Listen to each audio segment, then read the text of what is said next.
গাছের দেহে ঢোকানো পেরেক তুলে তাদের শান্তি দিতে কাজ করেন বৃক্ষপ্রেমী আব্দুল ওয়াহিদ সরকার। অমানবিকভাবে গাছে গাছে গেঁথে রাখা লোহার সন্ধানে বাইসাইকেল নিয়ে ঘোরেন দেশের এ প্রান্ত থেকে ও প্রান্ত। তার কাটা মারা অবৈধ, জরিমানা করা যাবে যখন তখন। 7 বছরে গাছের দেহ থেকে পেরেক একটি একটি করে তুলেছেন, যার ওজন প্রায় 15 মণ। গাছের প্রতি আমরা কতটা নির্দয় সেটি চোখে আঙুল দিয়ে দেখিয়েছেন এই বৃক্ষপ্রেমী মানুষটি। এগুলো হচ্ছে লোহা, সব গাছের বডের থেকে। ইতিপূর্বে আমার 10টা জেলায় তার কাটা সংখ্যা হয়েছে 15 মণের মতন। প্রায় 7 বছর আগে শুরু হয় আব্দুল ওয়াহিদ সরকারের পথ চলা। যশোর, ঝিনাইদহ সহ 7টি জেলার গাছ থেকে পেরেক অপসারণ করে এখন ঢাকার রাস্তায় আব্দুল ওয়াহিদ সরকার। তবে কেন তিনি ঢাকা এসেছেন, ঢাকার গাছ নিয়ে কি পরিকল্পনা তার? 4/7/2018 সাল থেকে আমি এই যে তার কাটা মুক্ত করা শুরু করেছি।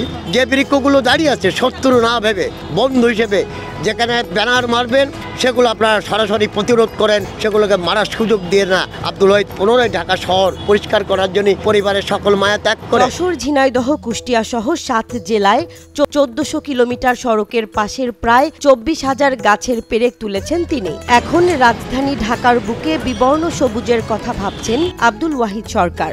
সুচিন্তা না থাকার কারণে আজকে আমাদের তাপমাত্রা বেড়ে যাচ্ছে, বড় বড় বৃক্ষগুলোকে ধ্বংস করা হয়েছে। আমি অনুরোধ করবো হাত জোড় করে আপনারা বেশি বেশি করে বৃক্ষ চারা রোপণ করুন। নিজের খেয়ে বনের মোষ তাড়ানোর মতো এমন হিতৈষী কাজে অভিনন্দনের পাশাপাশি জুটেছে তিরস্কারও। তবুও দমে যাননি আব্দুল ওয়াহিদ। বিভিন্ন লোকালয় গ্রামে এই চারা রোপণ করতে গিয়ে জীবনের নিরাপত্তা হুমকি হয়েছে। নিজের একার এই যুদ্ধে কষ্টটাও কম নয়। পেরেক তোলার অনুষঙ্গ সহ ভারী সাইকেল টেনে নিতে হয় মাইলের পর মাইল। 3 বেলার আহার এবং থাকার জায়গার চিন্তাটিও করতে হয়। একটা এরিয়া আমার থাকার জায়গার প্রয়োজন।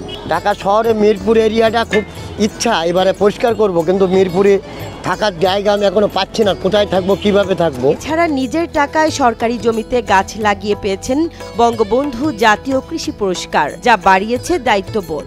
এরপরে তিনি নেমেছেন পেরেক তোলার নতুন যুদ্ধে। 24-এ যে পুরস্কার পেয়েছিলাম, এই যে আমাকে 2,84,354 টাকা চেক দিয়েছিলেন, সেই অর্থ আমার পরিবার আমি আয়েশারাম না করে আমজনতা, পাখি পশু সকল মানুষের কল্যাণের যুগে ফিরে পুষ্টিকর খাদ্যর দিকে লক্ষ্য করে, নিরাপত্তা আশ্রয়ের দিকে লক্ষ্য করে সেটা আমি দান করে এসেছি বা নিজ হাতে রোপণ করে এসেছি। পুরো এই টাকাটা আরও 10,000 টাকা আমার বেশি লেগেছে। পুরো চারা কিনে যশোর থেকে গাড়িতে করে নিয়ে গাড়ি ভাড়া দিতে হয় 14,000, লোড করতে গেছে 4,000, আনলোড করতে গেছে 2,000।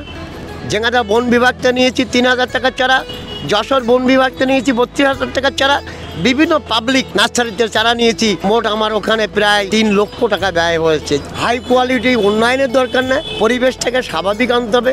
মানুষ কিন্তু আক্রান্ত হয়ে যাচ্ছে, শ্বাস নিঃশ্বাসের কষ্ট হচ্ছে।